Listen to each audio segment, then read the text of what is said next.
পুরো রমজান মাসের কাজ চলুন একদিনে গুছিয়ে নিই।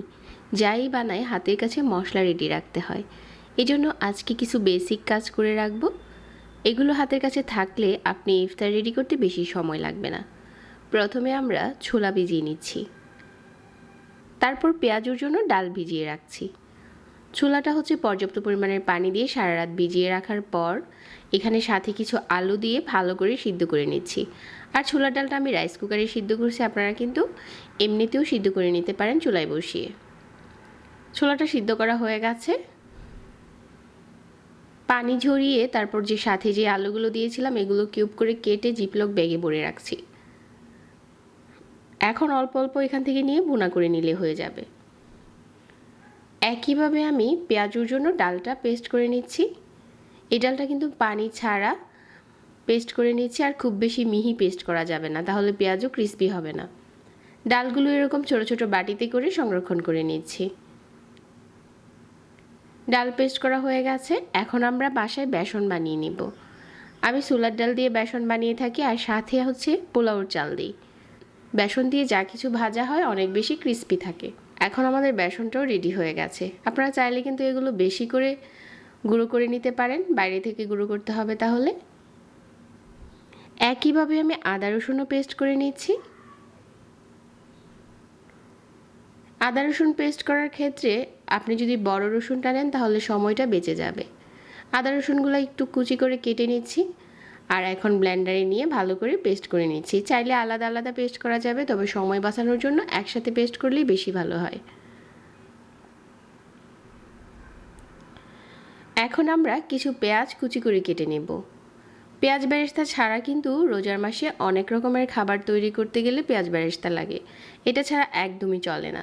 আর কিছু পেঁয়াজ যদি কেটে বক্সে করে রেখে দেওয়া যায় তাহলে দেখা যাচ্ছে প্রতিদিন পেঁয়াজ কাটতে হয় না। একটা বক্সে টিস্যু পেপার দিয়ে এভাবে করে পেঁয়াজ ডিপ ফ্রিজে রাখা যাবে 1 মাসের মতো। এখন আপনি যত খুশি তত কেটে নিতে পারেন। আমি এখানে কিছু পেঁয়াজ বেরেস্তা দেখিয়ে দিচ্ছি। পর্যাপ্ত পরিমাণের তেল প্যানে গরম করে নিয়েছি।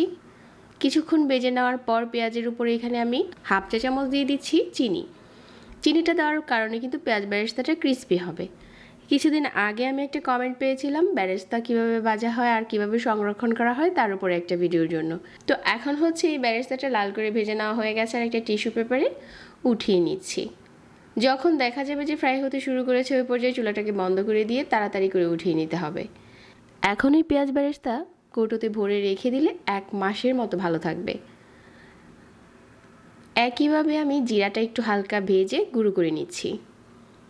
মিডিয়াম আঁচে একটু মোচমোচে করে ভেজে নিচ্ছি, তাহলে দারুণ গুঁড়ো হবে। তো এভাবে করে যদি আমাদের মশলাগুলো রেডি করা থাকে, ইফতারিতে যাই রেডি করি না কেন খুব তাড়াতাড়ি হয়ে যাবে। জিরা গুঁড়াটা রেডি হয়ে গেছে, একটা কৌটোতে ভরে রেখে দিচ্ছি।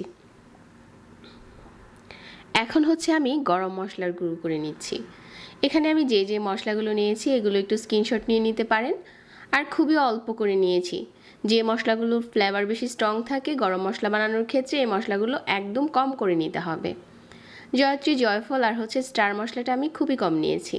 এগুলো যদি বেশি দিতে যাই তাহলে মশলার এই ফ্লেভারটা অনেক স্ট্রং হয়ে যাবে, তখন আপনি যেটাতেই দিবেন খেতে ভালো লাগবে না। এখন এই গরম মশলাটা দিয়ে যে কোনো ধরনের কাবাব, বিরিয়ানি, খিচুড়ি যা চান সবই রেডি করা যাবে। এমনকি চিকেন তান্দুরিতেও দিতে পারেন। রোজাতে আমরা যে খাবারগুলো বানিয়ে থাকি এই খাবারের জন্য যে গরম মশলাটা দরকার এই মশলাটা দিয়ে হয়ে যাবে। এখন এই মশলাটা ব্লেন্ডারে নিয়ে ভালো করে গুঁড়ো করে নিচ্ছি। এই মশলাটাও গুঁড়ো করা হয়ে গেছে, আর একটা কৌটোতে ভরে রেখে দিচ্ছি। রমজান মাসের প্রস্তুতির জন্য আমাদের এগুলো কিন্তু আগে থেকে রেডি করতে হয়। যারা নতুন আছেন তাদের জন্য খুব কাজে আসবে, আর যারা পুরনো গৃহিণী তাদের তো এগুলো জানাই আছে। এতক্ষণ ধরে যারা আজকের ভিডিওর সাথে ছিলেন সবাইকে ধন্যবাদ জানাচ্ছি, আর সেই সাথে এখানেই বিদায় নিচ্ছি। আল্লাহ হাফেজ।